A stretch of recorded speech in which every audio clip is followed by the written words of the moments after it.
All right, hey, it's Rob, and I had to actually look back through my channel today because I thought I had already made a video about teaching, and apparently I never have. So I'll just get into it real quick and explain why I left teaching. I've seen a lot of other people who post videos and talk about their experience teaching in public schools and, the frustrations and, the challenges they faced. So, hopefully, if you are in education and you are facing similar challenges, maybe this video will be helpful to you, or at least you'll hear some of the things you might relate to as, situations you have also found yourself in pursuing a career in teaching. It ain't easy.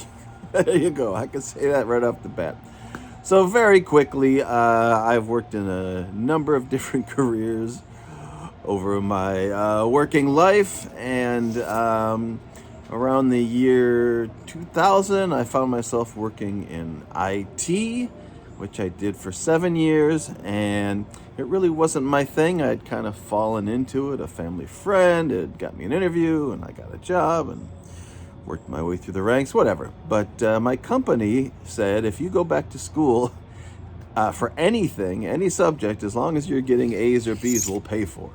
So for whatever reason, in the back of my mind, I'd always thought I'd enjoy teaching. My mom was a teacher. She quit when she had me in 1966.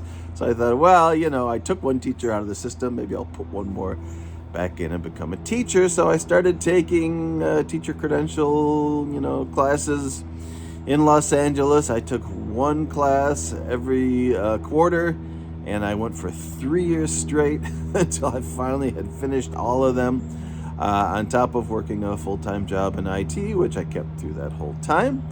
And I kind of enjoyed the classes, and I was already 35 or something or other at the time, so it was kind of fun to go back and, be back in the, classroom and, learning new things and, working towards a career that I thought I would enjoy. So anyway, I went through that for, like I said, 3 years straight. Didn't take any summers off. I just took one class and the next class and the next class. And finally, I got to the point where I had to be a student teacher. And that was a good time because I was did my student teaching from 8 to 3 in the afternoon. Then I went to my job from like 4 to midnight. So it was really pretty brutal. And hey, my light turned on. And anyway, and there's a squirrel back there. So I endured 10 weeks of working, 18-hour days or something crazy. So it was something else. Certainly, nothing I'd be able to do at this point in my life, but somehow I got through it. And then I had my teacher credential, but I still had my regular steady job. So I just went back to work and thought, all right, well, maybe I'll start subbing the type of work I did. We worked shifts. So I'd have like Monday, Tuesday, I'd be working, and then Wednesday, Thursday, I'd be off. So I had days off during the week where I wasn't doing anything else. And that was a pretty good situation because I was making a good living in IT. And then on top of that, I was making some extra money subbing. Subs in Los Angeles actually get paid pretty well. It's just not the same story down here in the South. But anyway, whatever it was. And so I started getting in there, and I'd already had my teaching credential and everything. And I started subbing. And, subbing, is a whole different animal. It's very challenging. Of course, the teachers with good kids in their classrooms rarely take a day off. They're happy to come to work. And the classrooms you need to fill in for as a sub are the ones where, of course, they're totally out of control. The teachers need a break. It's, a very difficult, challenging situation in many of these classrooms, and lots of low-income schools and, rough neighborhoods and the whole deal. So I had a wide variety of subbing experiences. Some of them were okay, some of them not so great. And so I remember I had started to apply to teach. I thought, why did I get my teacher credential if I'm not going to teach? So I started to apply to teach in Los Angeles. I wasn't finding anything, so I started looking outside of LA. They were really desperate for teachers in North Carolina, of all places, during that time. And I started sending resumes, and I kept getting interest, and people wanted to interview me. And so my last day of subbing in LA, I had already, I'm jumping ahead, but when I'd already been hired to work in a classroom in North Carolina, I just had a real rough day and the kids were just off the chain.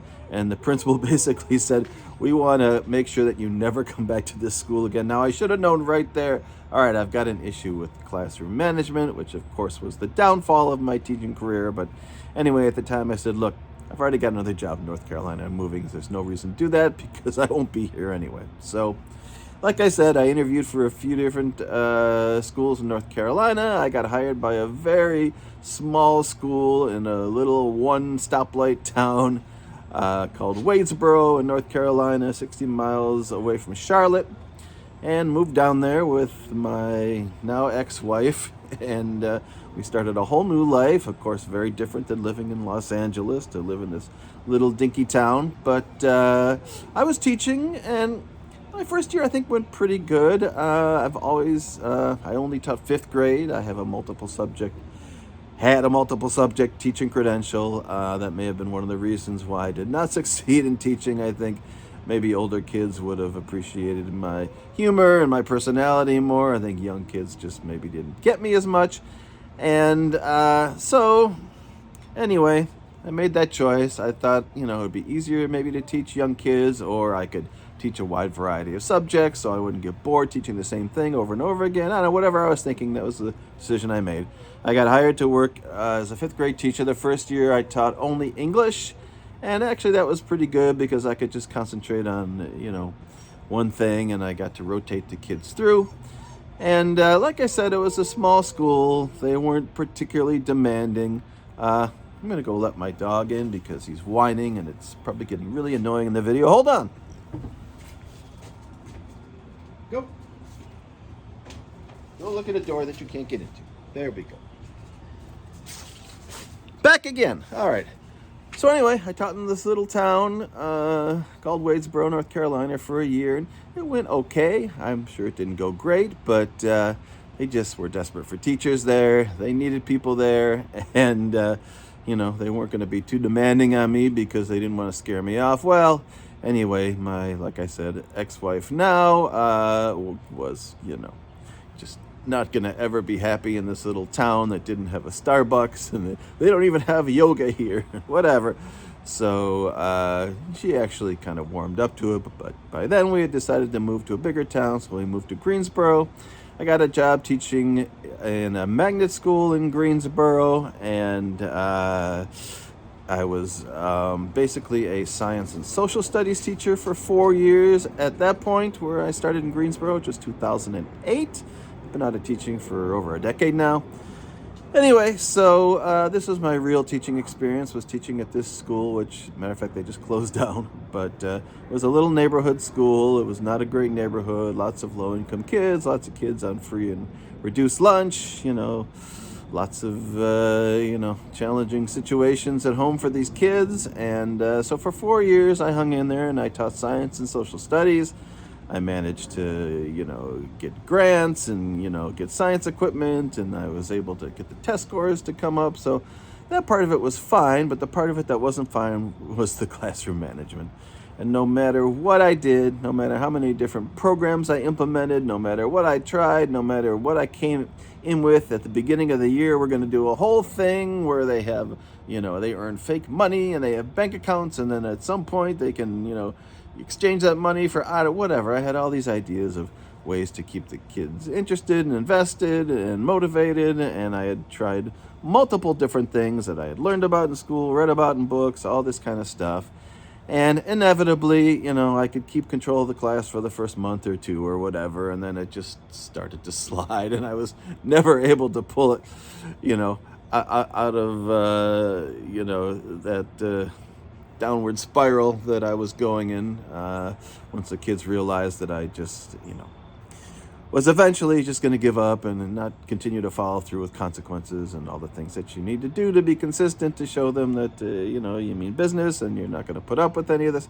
It's just not my personality to want to control the behavior of others. I think I'm a good teacher. I was a good teacher. I still teach. I work in the film business now, and I teach people how to become sound engineers. So I think the teaching part was fine, and I think I'm pretty good at that, like I said. But the part that I just never could get a handle on was the classroom management. And so, of course, you get observations, and sometimes they're announced. And when they're announced, you can prepare and plan ahead of time and have a lot of really exciting, high frequency activities or whatever to keep the kids engaged. And so you can get through it that way. And then you would get the, unannounced observations, and it would just be a mixed bag where sometimes the kids would be behaving okay, and sometimes they really wouldn't, and you wouldn't be able to really control it with your principal there. And so I did okay observations and then not so good observations, and it went up and down and up and down. I even went and took a special class for classroom management. They sent some person from the district to observe my class and to help me out and give me extra resources and ideas and support. And so, they did what they could. And at the end of the day, if you're having struggles with classroom management and they're ongoing, most likely it's just not your personality. You're just not a person that is able to control the behavior of others. That doesn't make you a bad teacher. They will make you feel like you're a bad teacher, and they will treat you like you don't know what you're doing and that you are unqualified. But, your issue just happens to be that, classroom management is a very difficult thing to get a handle on if you're in a school where kids, naturally don't have much interest in school and their parents are not particularly involved, and all the situations you hear about, and, inner city schools with, not a lot of resources, low income, all that kind of stuff. And so it was a constant struggle for me.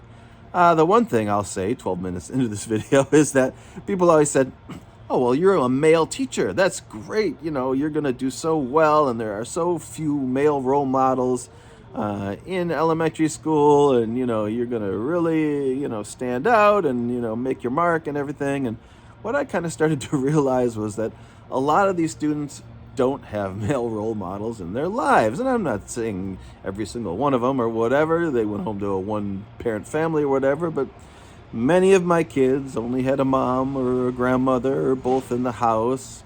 Many of my kids had, fathers, but, they were in and out, or they were working all the time, or, they had, issues having to, go to prison, or, just for whatever reason, not being there in the household for them on a regular basis.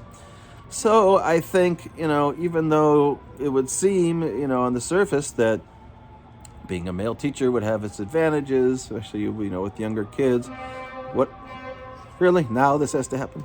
Anyway, I'm just going to keep going, whatever. So anyway, whatever advantages I thought I might have, I kind of started to see the other side of it, which was that these kids really did not have real strong male role models in their life. And I think so they didn't really respect me much either, because they were used to just, not expecting much from the males in their life, whether it's their, father who was absentee, or maybe, serving some time in prison, or just, out of the house for whatever, various reasons, these people find themselves in, situations like this. And like I said, I had plenty of two-parent household families and kids that came from good, solid families, working families, who, were providing for the kids and all that kind of stuff. But I just would always have, of course, a good percentage of kids where that just was not the case. And of course, kids like that, they're just going to need a lot more support and help, and they're going to act out more, and they're going to be less likely to want to, really, buckle down and concentrate on, their science homework or whatever, because they don't see the point. And, they don't see any male, role models in their life who have succeeded by going to college and have gotten good jobs and things like that. And so they don't see the point. And I think there's also like a realization that this might be the best time of my life, that I'm in 5th grade and that I don't have much to look forward to. I don't see many adults having successful careers or whatever in my life. And So I'm just going to enjoy myself while I can. I think there's some kind of realization, even at that young age, at 10 years of age or whatever, that I may as well have fun now, because everything I see, in the future looks really miserable and depressing. So, and again, not all my kids, just a small percentage of my kids, but those are the ones who cause trouble. For the rest of the class, I always felt like you could chop the class up into thirds. Like a third really didn't care, really didn't want to be there, wanted to make my life miserable. A third were on the bubble, they could go either way, and a third were good, solid students who were going to learn despite everything else and all the drama going on in the class. Anyway, so after 4 years of ups and downs and tough evaluations, and maybe I'm improving a little, maybe I'm not, I started to realize that I was just being strung along, because my principal realized he could keep me there for 4 years, and then at the 4-year mark say, you're not going to get your tenure, and I would have to leave and go somewhere else or whatever. So that is what happened. And maybe he realized early on, maybe in year 1 or year 2, but he kept me there anyway, because I still was a responsible teacher who showed up every day, and my test scores were going up. And even though I had major, classroom management problems throughout the years that would get a little better and get a little worse, and, never really seemed to resolve themselves, he kept me around because I was, a warm body, filling the classroom. I wasn't causing any trouble. I showed up to all my meetings. I had a good attitude. I was responsible. I was there every day doing what I was supposed to be doing. I didn't get any trouble or whatever, other than just my classroom management was lacking.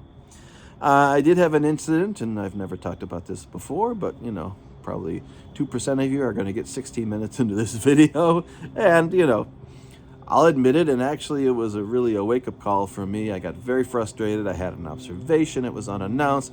My kids were not behaving well, and when the principal left, I took a chair and I threw it across the room. Now, I did not throw it in any direction of any students. No students were in danger at all. They were nowhere near, and I was controlled enough to do that. But, of course, the kids reported me to the principal. I got called in. They wrote me up. It was touch and go, but I kind of realized that, I was so stressed out and I was so frustrated by my teaching career, and no matter what I did, I was still going to get dinged on classroom management stuff. And I just, realized that, man, I just had to relax and calm down, because I was at the point where I was tossing chairs across the room, and, something had to give. So anyway, I was not offered tenure. I basically was told, just finish out the year and you'll go look for job elsewhere, you can resign or whatever.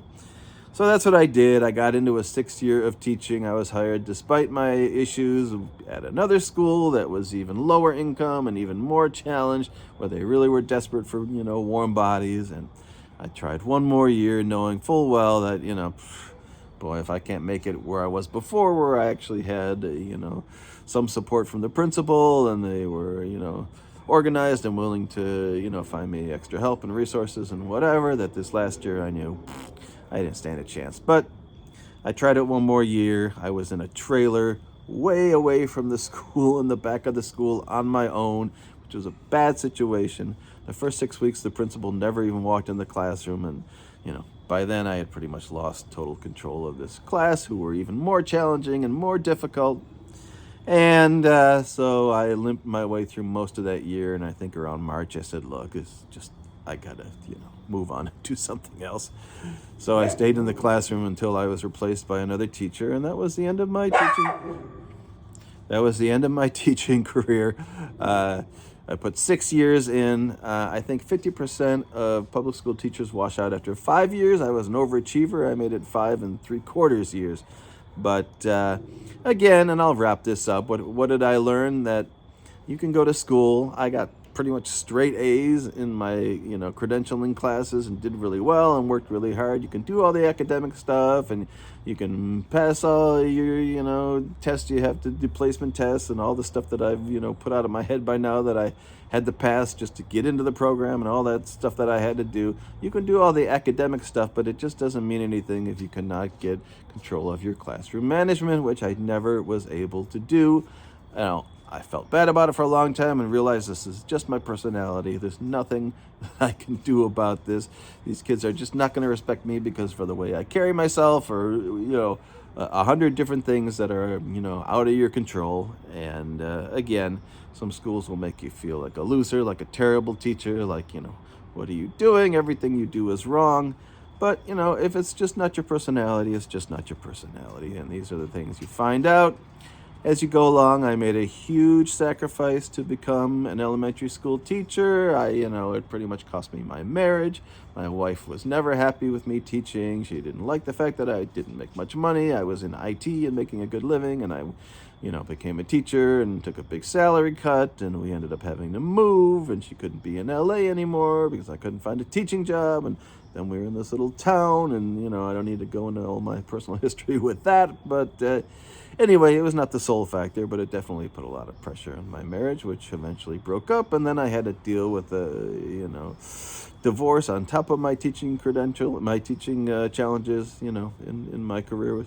That was happening at the same time. So it all just kind of came to a head and did not resolve the way I, wanted it to in either situation. But, live and learn, you move on. So anyway, if you are facing challenges in your teaching career, if I could say nothing else, you are certainly not alone, and that, you may be able to handle the teaching part of it, and you may be able to do well in school and all that kind of stuff, but the classroom management is always something that holds up a lot of teachers, and I think eventually, teachers get frustrated, and administrators get frustrated, and people don't know what to do for you, and if you're just not that kind of person who can come into the class and just have a straight face and just administer consequences and be 100%, predictable, you did this, you get this, you did this, you get this, you lose your recess, you lose your lunch, you do this, you do this, and just do that, and never waver once from your policy or whatever,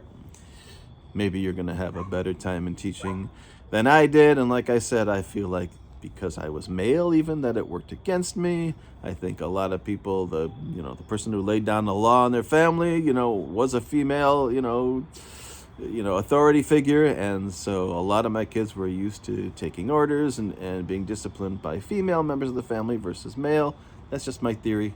I could be totally off on that one. But anyway, so be that as it may, I hung in there, and after my 5 3/4 years, I was out of teaching and into something else. Matter of fact, I subbed for a little while after that, which was even more miserable, because when you go from your own classroom and being a credentialed teacher, going back to being a sub, and I did sub for quite a while, 6 months or something or other, and, it was very depressing because, I would see my old students sometimes. I was in the same school district. Oh, Mr. Disner, what happened? So teaching is a tough gig, and if you are currently struggling with it, hang in there. Like I said, don't let it consume you. Don't let it get to the point where you're throwing chairs across the room, and just realize there's only so much you're going to be able to do, and you can learn classroom management techniques. You can try to change up your approach and all that kind of stuff, but at the end of the day, it just may be that some of us, just because the way we